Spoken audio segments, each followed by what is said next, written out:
You think you may have testing anxiety and have no idea how to fix it? You're in luck today. I have a solution for you. Stay tuned.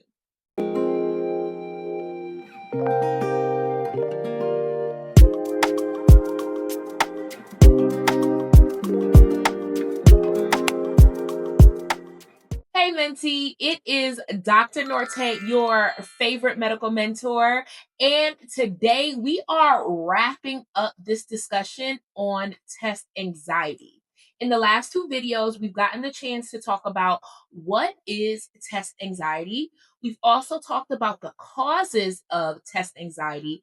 And today is my favorite part of the discussion because today we are talking about solutions. Before we jump into the video, don't forget to like, share, and subscribe. And go ahead, sign up for my free monthly newsletter to keep you in the know about different conferences, advice, guidance, important test dates, and so much more. The link is down below. So go ahead and do that. And right after you finish doing that, let's jump right into the video. So let's recap really quickly. In the first video, we set the foundation and talked about what is test anxiety, and we learned the four distinct ways that test anxiety could manifest. The first one was cognitive impairment. So, for example, having trouble concentrating during the exam. The next one was emotional impairment, which usually shows up as negative self talk and an intense fear or dread during exams. The next was behavioral impairment, which typically shows up as procrastination. And the last one is physical impairment, which typically shows up as a headache, GI impairment, or stomach pain, and can sometimes even lead to panic attacks. In the second video, we took it a bit further and talked about the five major causes of test anxiety. The first cause was you have evidence.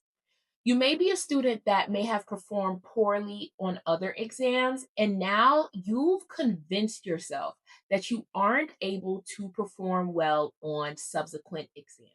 The second cause is lack of preparation. So, this may be my students that pull all nighters, may have poor time management skills, or choose to procrastinate studying for an exam. But this can also be my students that use this as a defense mechanism. So let me explain it. So basically, you have a fear of failure or not doing well on the exam. So you procrastinate preparing for the exam. However, when the exam comes, you fear that you won't do well because you didn't have enough time to prepare. The third cause is lack of personal wellness. So, for most students, the first thing to go out the window is proper eating habits, exercise, and sleep because you feel that they're not as important. However, they directly affect your performance on exams.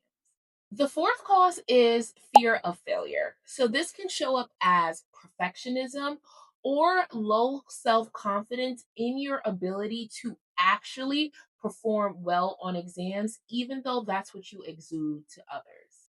And the fifth and last cause was increased pressure. So, a lot of my students have an all or nothing mindset that actually hinders their ability to do well. So that shows up as if I don't do well on this exam, my life is over. If I don't do well on this exam, I'll never become a doctor. And it's not true.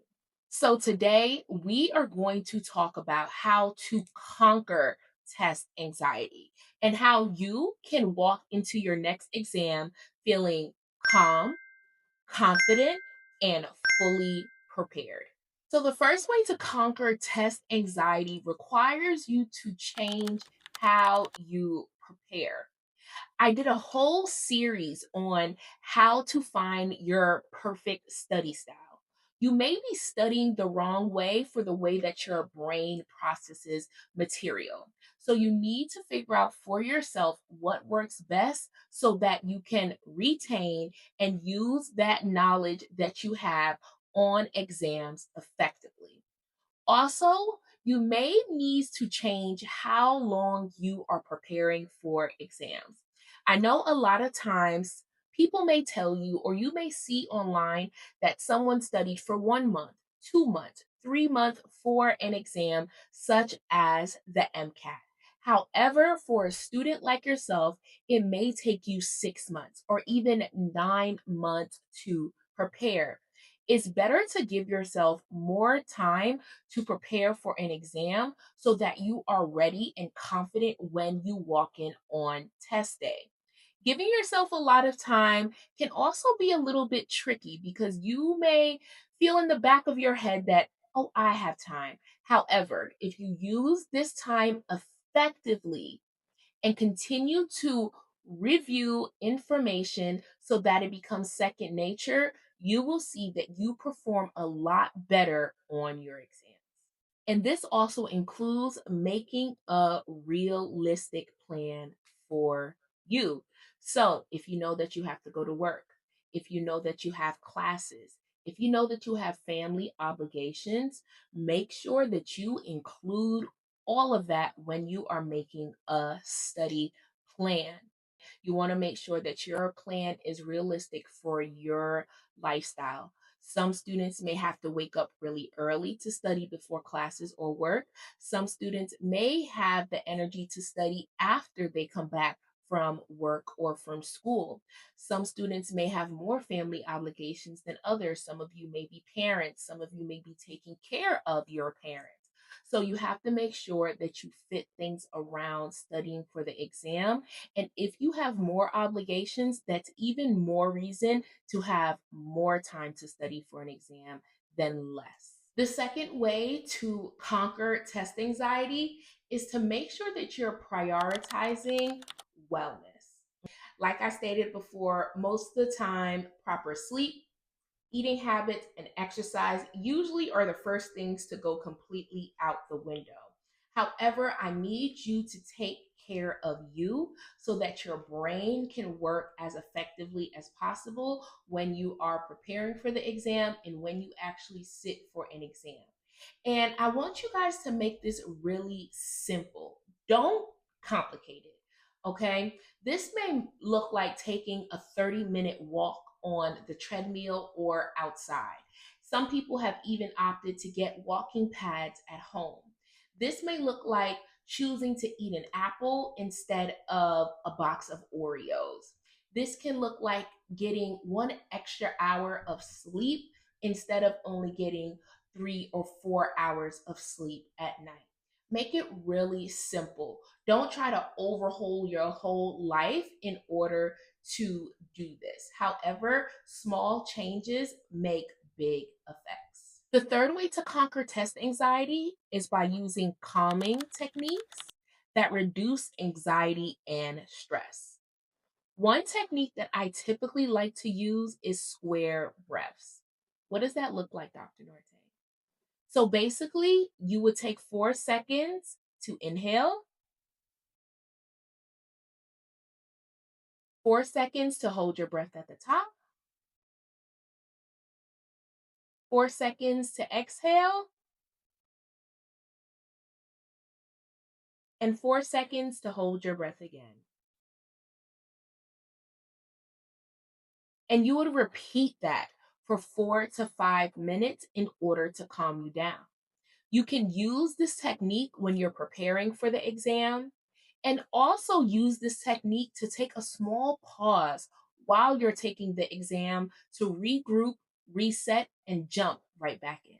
The fourth way to conquer test anxiety, and this is honestly one of my favorites, is to simulate test conditions. So this means quiet, timed, no distractions.